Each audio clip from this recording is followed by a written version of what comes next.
Pernikahan penyanyi Mulan Jamila dan Ahmad Dhani memang sempat menjadi perbincangan publik. Pasalnya, Mulan sempat dituding menjadi orang ketiga dalam rumah tangga Ahmad Dhani dan Maya Estianty saat itu.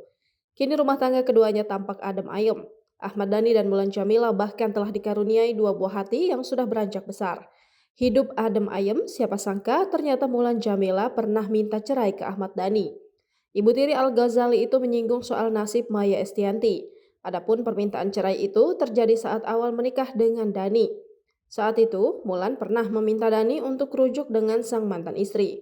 Hal itu karena Mulan Jamila sempat mendengar ucapan anak sambungnya di TV.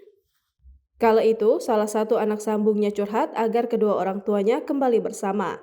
Berkali-kali balikan sebagai suami istri, kata Mulan Jamila dilansir dari unggahan YouTube Ofri Peiris tahun 2015 lalu via tribunjatim.com pada Selasa 24 Juni 2025. Bahkan demi menyatukan kembali Ahmad Dhani dan Maya Estianty, Mulan Jamila rela diceraikan. Ia melakukan hal itu karena ketiga anak tirinya. Pisah kali ya, nggak apa-apa, aku istilahnya sama Mbak Maya, dia kan memang mantan istrinya Mas Dhani. Lanjutnya dikutip dari tayangan A Deep Conversation with Mulan Jamila. Sempat ada tayangan, Dul pengen ayah bundanya bersatu, ya aku sebagai seorang ibu pasti tersentuh lah, nggak mungkin lah enggak, ucap Mulan Jamila. Mulan Jamila pernah minta cerai, Ahmad Dhani justru memilih untuk tidak menurutinya. Dhani justru menyinggung soal perceraiannya dengan Maya.